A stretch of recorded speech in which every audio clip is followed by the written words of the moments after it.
Northern Ireland's place in our union. Now, we think we've managed to do that, but to explain it more, I'd like to hand you over to the Prime Minister.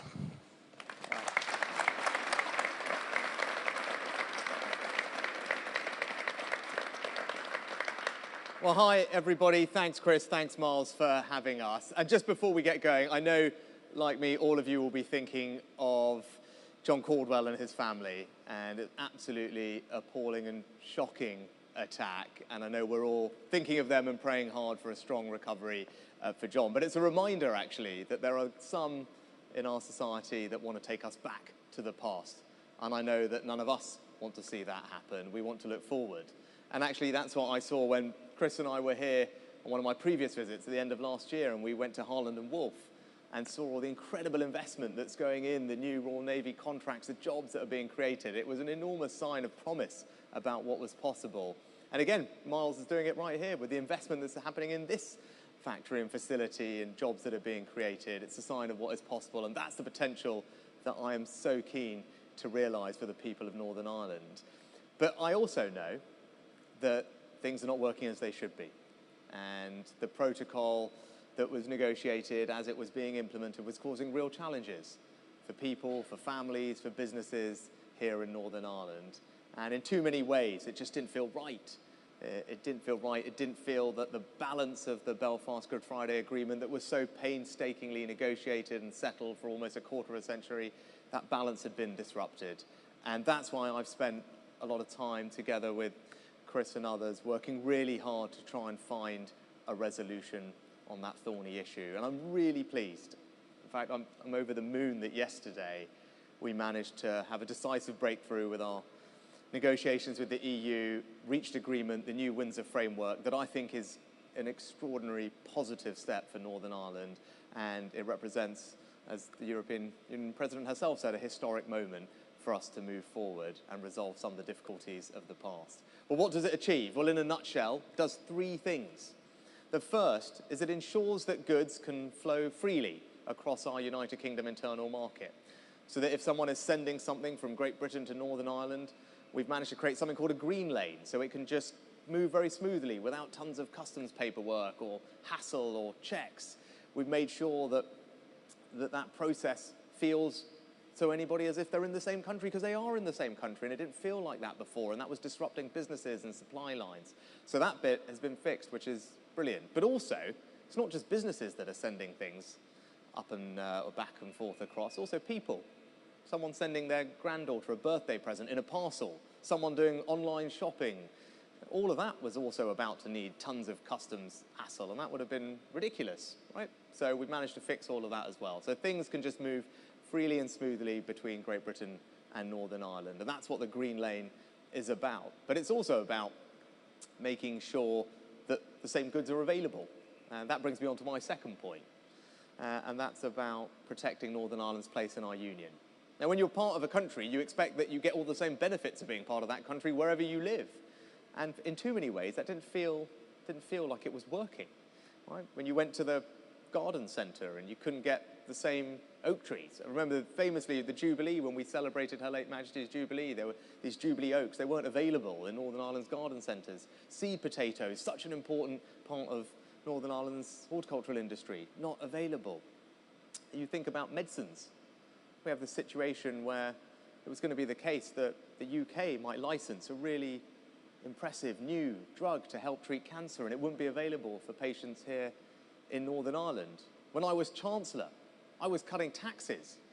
In fact, I cut taxes on beer duty in pubs, which we can do once we left the EU. We could say, actually, we're going to have one tax for beer that you buy elsewhere, but when you're in the pub, you want to have a lower tax on beer.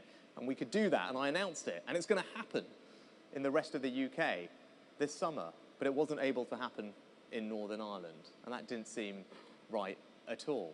When you take your pet on holiday, it's another example.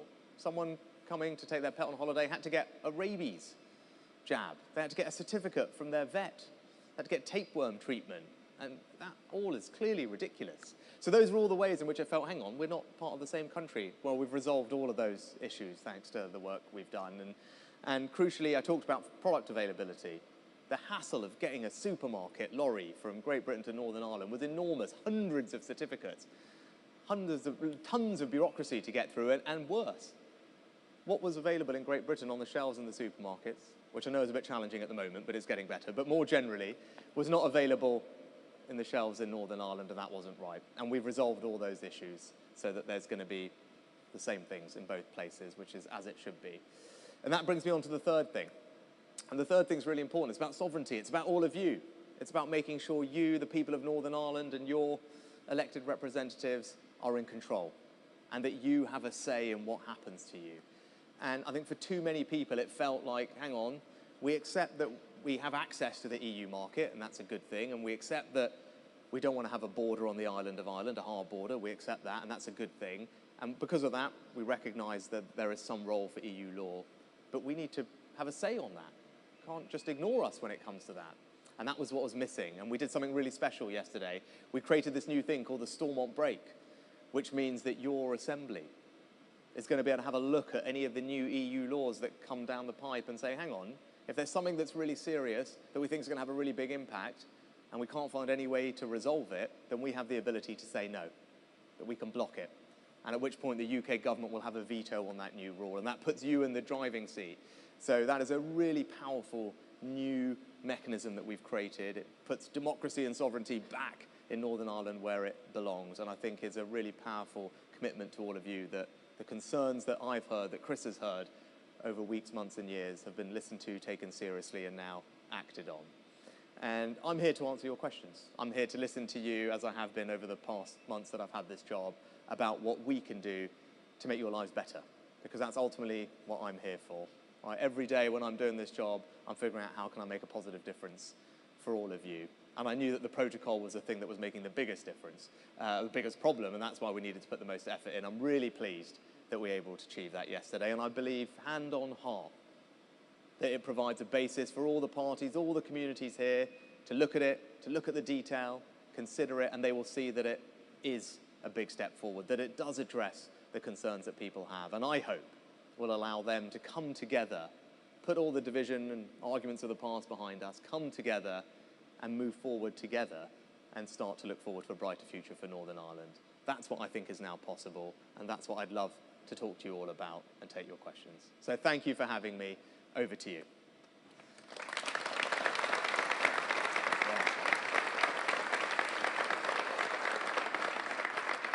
Okay, who's going to kick it off? Right, yes.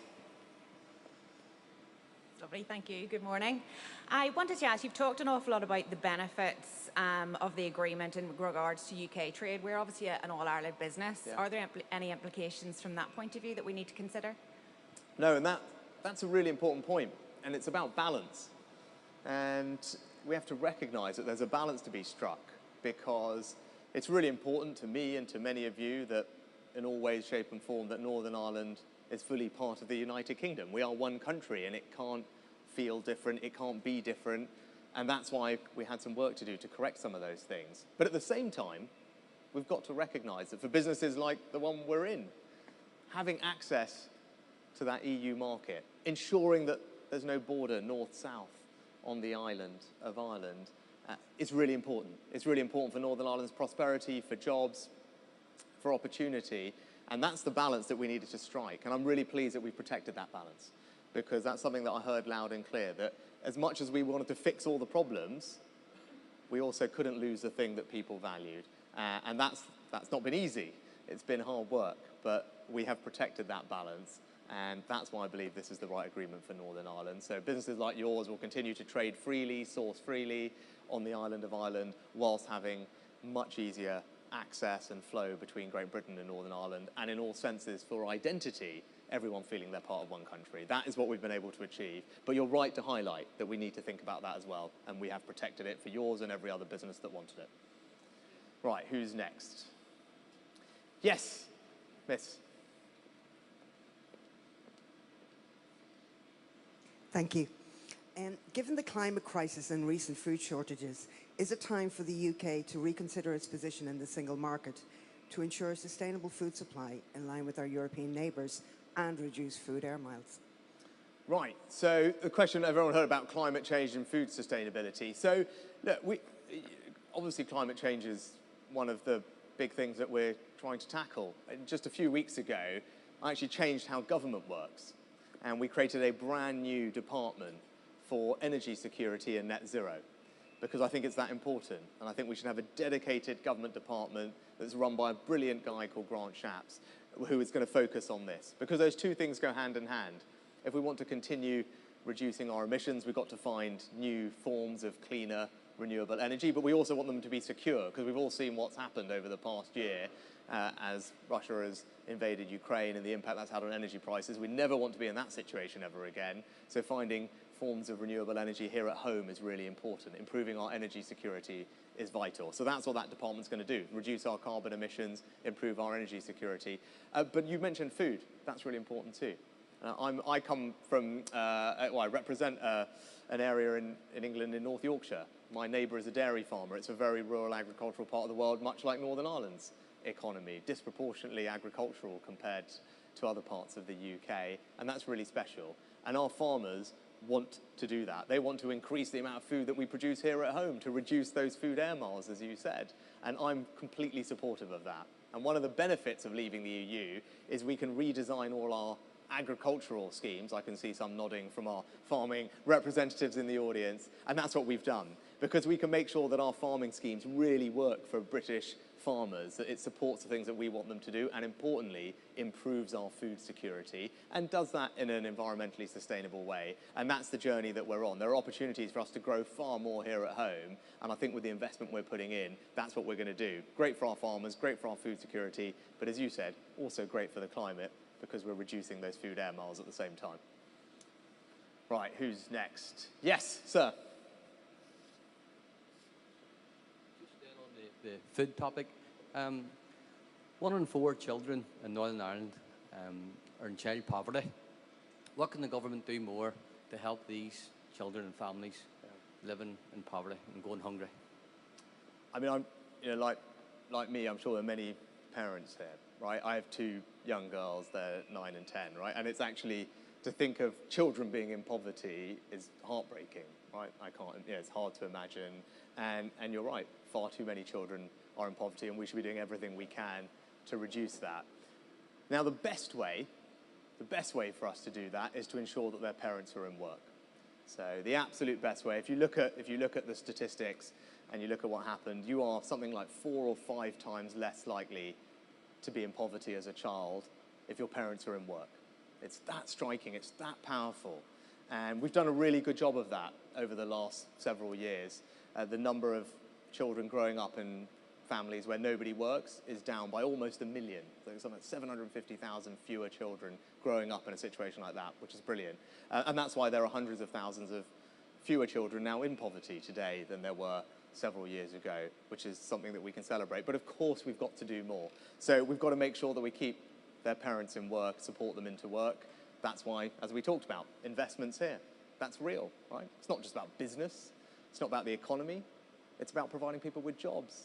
And jobs mean that people don't grow up in poverty. Their kids don't grow up in poverty. And that's why getting this framework right is so important, because it's about creating those jobs, because ultimately that will benefit all those children. And there's lots of other things that we can do as well. As many of you know, we provide free school meals for children who desperately need it. We have other ways to support their parents as well, particularly with childcare costs.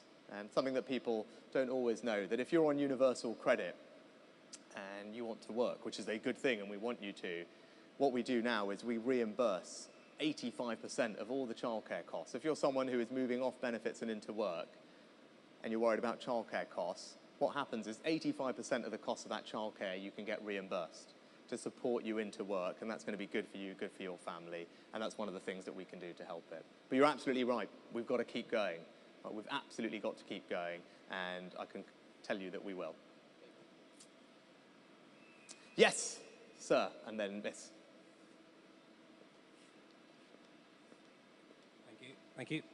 With the UK corporation tax rate set to increase to 25% from April this year, at which point it'll be double the rate in the Republic of Ireland, how can we ensure that Northern Ireland is still seen as an attractive location for foreign direct investment versus the Republic of Ireland? Yeah, brilliant. Right, so question everyone here about corporation tax. I did say to the business guys earlier, I'm not Chancellor anymore, so I knew it was going to come anyway. No, look, it's a really important question, right? So, why is it's going up? It's going up for all the reasons that I talked about a lot over the summer, and I talked about as Chancellor, that we're borrowing an enormous amount of money. That's not good. It's not good for the country. We've got to get our borrowing down. We've got to do that in a responsible way, and that's going to help us do it. And if you get that stuff wrong, you saw what happened last year. We've already got inflation higher than it is. We've already got interest rates higher than we'd like them. All of that just gets worse, and that's why we've got to get our borrowing back down. It might sound boring, but I tell you, it is deeply important, because if we care about those kids that we don't want to grow up in poverty, we're not doing them any favours if we're just putting a lot of stuff on the country's credit card and telling them to pick up the tab, because that is a surefire way for them not to have a happy and prosperous life. So that's why we've got to do it. But look, this is why you don't need to worry about it. At 25%, it will still be the lowest rate out of all the large economies that we compete with around the world, right? It also only applies to the biggest 10% of companies. So the vast majority of companies, now obviously not Coca-Cola, that's different, but the vast majority of small businesses in Northern Ireland won't see any change. They'll continue to pay the low rate that they're already paying. And the last thing to say is, what I want to see businesses doing is investing more, right? So what I want to see is businesses making money. That's good. It's important that they do, but it's important that they invest that money. And that's how we create jobs. That's how we drive up productivity, just like Mars is doing, Coca-Cola is doing here, investing in new lines, creating new jobs. So what we want to do is cut taxes on investment, and that's what we're doing. So if you're a small or medium-sized business, if you want to invest back in your company, if you want to invest in expanding your business, putting a new shop in, expanding your warehouse, whatever it is, we have an incredibly generous tax break for you, where you can write off all of that investment against your taxes, which is quite generous. It doesn't exist anywhere else in the world. It has a very technical name called the Annual Investment Allowance. There's someone here from KPMG, or there was earlier, so they can explain it to everybody afterwards. But that's what we're going to do. And that's what we'd like to try and do more of over time when the circumstances allow. Now, the Chancellor's the one in charge of that now, but he's very keen to drive growth, to drive investment, and that's one way for us to think about doing it. I think the other thing to say is, because you talked about Northern Ireland, that is the prize that is on offer. Because if we get this right, if we get this framework implemented, if we get the executive back up and running here, Northern Ireland is in the unbelievably special position, unique position in the entire world, European continent, in having privileged access, not just to the UK home market, which is enormous, 5th biggest in the world, but also the European Union single market. Nobody else has that. No one. Only you guys, only here. And that is the prize. I can tell you, when I go around the world and talk to businesses, they know that. They're like, that's interesting. If you guys get this sorted, then we want to invest in Northern Ireland, because nowhere else does that exist. That's like the world's most exciting economic zone. And one of the things that is top of Secretary of State's in tray, once we get an executive up and running here, is to work with companies, not just in the UK, but around the world, to figure out how do we get them to come and invest in new things to take advantage of Northern Ireland's very special position. And they are queuing up to do so, particularly from the US, actually. They keep talking to us, saying, when are you going to get this thing sorted? Because we've got all these ideas. We've got investment that we want to bring, just like Mars is doing with Coca-Cola. That's what we need more of, and that is the prize, and that is the potential that we're going to realise. Because remember, the Republic of Ireland doesn't have that, right? That is the special thing that only is in Northern Ireland, not just the access to the EU, but the access to the UK market. It's really important and very powerful for companies.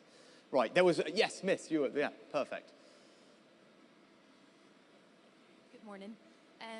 One of the big challenges that Northern Ireland faces is a lot of young people and young talent are leaving Northern Ireland to seek education and work elsewhere, be it in the UK or further afield.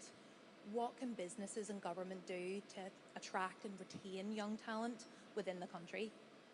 Yeah, did everyone hear that? It's about people having to, or wanting to leave Northern Ireland. So I don't want that to happen, right? I say the same thing when I'm at home in North Yorkshire, right? People say, what does levelling up mean to you? What does levelling up mean to me? I tell you what it means. It's about opportunity. It's about making sure that everybody, every young person, wherever they are growing up in our country, can fulfill all their dreams, all their ambitions. So they don't have to leave. Now, if they want to, that's all good and well, fine. But they shouldn't have to. That's what levelling up means to me. It's about spreading opportunity. And that's what we need to do. And it's about investment, of course it is, in communities, making sure that there are nice places to live, that we're investing in the infrastructure. But it's ultimately about skills and education and jobs, right? Those are the those are the things that if we get right, I think we can do what you want to do. And it's about making sure that that young person feels, well, I can get the world-class skills that I need, the education that I need here at home, and then I'm going to get the job that I want to do, right? And that is a mix of things, right? To make sure our apprenticeships are amazing, that our universities are amazing, that our schools are amazing, and then that we've got an environment where our businesses are investing in creating those jobs in all sorts of industries. And that's the future for Northern Ireland. I mean, you guys know it, right? There are world-leading industries here. Right? Not just the business that we're standing in, but in life sciences, in pharmaceuticals, in financial services, in cyber, in advanced manufacturing. I could go on and on and on. These aren't just things that are good for the UK in Northern Ireland. These are things that are good globally. That's how high quality what we've got here is. So we just need to build on those strengths and make sure that if you're a young person growing up in Northern Ireland, you know that you've got a world-class education for you here at home, and that you've got an amazing job waiting for you to go to. And if we can get that right, then we're going to fix it.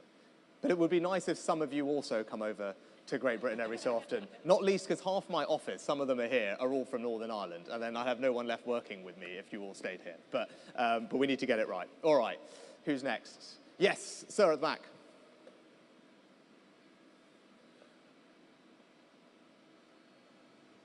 Good morning, Prime Minister. Morning. You're very welcome to Knockmore Hill. Prime Minister, my 14-year-old son is a member of the Northern Ireland Youth Assembly. It's a body which was established here to help young people influence the work of Stormont, especially in relation to those issues that most affect them. How can we better demonstrate to the young people in our society that politics is a force for good as opposed to something that just divides us? Well, thank you for the welcome. What a great question, and I pay tribute to your son. I guess the first question to ask him is his assembly sitting right now? Yes, Prime Minister, his assembly has continued to sit. There we go. Well, you know what? That's the example right there, right? That is the example, right? And that's what we need to see. We need to see people getting around a table. We need to see people engaging with the detail of what we announced yesterday and seeing that it does provide a way to move forward. Because we've got to put the division and the arguments of the past behind us. We've got to, right? If we want to build a better future, we want young people not to have to leave to fulfill all their dreams, if we want to make sure our kids grow up and in great circumstances, not in poverty, then we need a functioning government here. And that's what you need, that's what you deserve, and that's what I believe we've created the conditions to now make possible.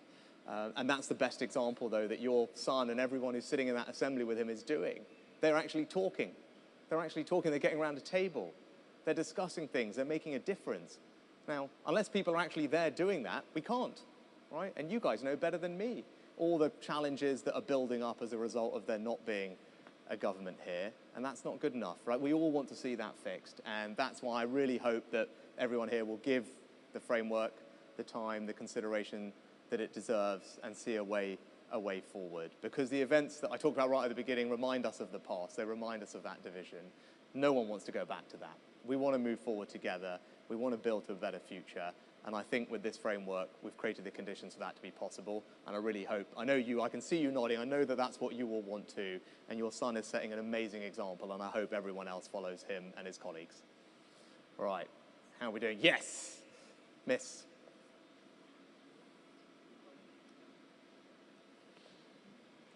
Good morning. The question's a bit linked to the last one. So MLAs are elected to do a job, and they're paid to do a job, and they're not doing that job. And in a time when cost of living pressures are at an all-time high and taxpayers are paying those salaries, when is enough enough? Yeah, that's a really good question. Yeah, so I was just going to say that we have actually done something on the salary thing, which, because you're right? I mean, it's a totally reasonable point. Right, and Chris has explained that in the past, but we have done something on the salary. We've cut the salaries, haven't we? Yeah, by 27%. So to your point, we have done some of that because we do want them to be sitting. We do want them to be doing their job. But look, I also recognise that there was a reason they weren't doing that, and there was validity to their concerns. Right? I'm going to be completely honest about that. The concerns that people had with the protocol were valid. Right? Now, look, how we deal with that is a separate question, but the fact that people had concerns about it, I think, is reasonable. Lots of people had concerns. That balance of the Good Friday Agreement had been unsettled, and it needed correcting. But we have now corrected it. The framework is a fantastic agreement that delivers on all the things people care about. So now I hope that they do see it and see that and then can find a way to come back together. And that's what Chris wants to see. It's what I want to see. It's what all of you want to see. It's what you deserve. And what we've done, though, is empower that assembly even more with this new stormwater break that I talked about. I mean, even more incentive to get back in. So for all the people who said, well, we don't feel like we've got enough sovereignty in this situation, that there's a democratic deficit with this EU, we've corrected it. We've put more power in the hands of Stormont, in those very people. So, but they need to get back in. They need to get back in so they can use those powers. We've provided the means now, and I hope that with time and space, they will see that that's the right way forward. And I absolutely want to give them the time and space and work with them and answer their questions. But what you want to see is what I want to see. And I think we can now see a way that that can be possible again. Right, yes. Good morning. Hi, we've already addressed this morning about poverty and children in Northern Ireland. For our more vulnerable, for those who can't go out to work, the energy scheme was essential. Was it successful? And is there any more help coming for the people of Northern Ireland? Yes. Gosh, this has been the biggest challenge over the last year that everyone has been grappling with, protocol issues aside, is the cost of living, right? You guys know, like for a year, every time you open up a bill, you see an email, you're like, oh my gosh, where did that come from, right? And it's just got worse and worse and worse, right? And that's why my first promise that I made this year when I, as Prime Minister, I sort of made a speech, which hopefully some of you at least saw some of, but I made 5 promises to the public. The first one was to halve inflation, because that is the thing that is driving up everyone's bills, particularly with energy. And that's why, the question right at the beginning, we've got a brand new department for energy security now, because we've got to have cheaper forms of energy here at home. That's the best long-term way to deal with the problem. But in the short term, we do have to help. And that's why this year we've provided an extraordinary amount of help, billions and billions of pounds. You know about the £600 that's gone to all households here. And we've got more support for the most vulnerable households. That is not ending. We are going to carry on supporting people over this coming financial year as well. So the most vulnerable are going to get hundreds and hundreds of pounds again through the welfare system. Pensioners are going to get extra help. Those who are disabled are going to get extra help. I announced lots of that as Chancellor, and the new Chancellor has continued that for another year. And on top of that, the government is still continuing to cap energy bills. That's what the energy price guarantee is. It means that whatever happens, the government is just going to step in and cap the maximum that anyone will pay. So that is a really big statement of support to everybody. And on top of that, we've got extra support for the most vulnerable, because it's right that we always have them in our mind as well. And then long term, with our new department, with brilliant grant chaps, we're going to have more offshore wind, more renewable energy, which is going to bring bills down and make us more secure at home. But don't worry, we are not going to let anyone get left behind between now and then. And the good news is that the plan is working. Inflation looks like, touch wood, the worst of it is behind us. We're on the downward track. And that's why when it comes, no one's asked about public sector pay, which I'm amazed about so far, and strikes. But that's why, we've had to be disciplined. Because the worst thing I can do is not deliver on that pledge to halve inflation.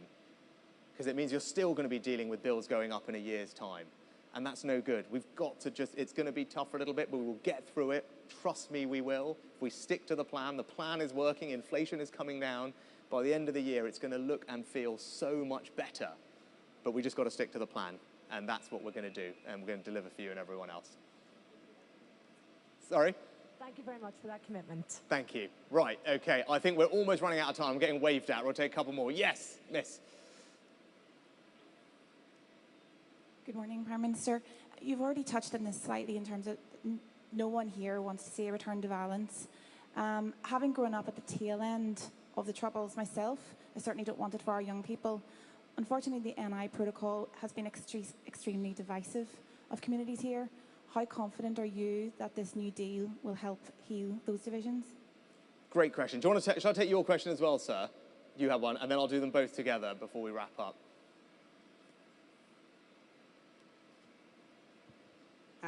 There's a huge opportunity to improve the electric vehicle infrastructure.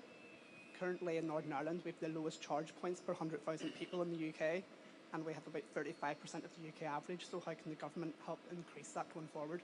Right. Okay, I didn't know that, so thank you for letting me know. The question was about electric vehicle charge points. So we're not doing as well as we should here. Well, let me go and take that away and have a look at it.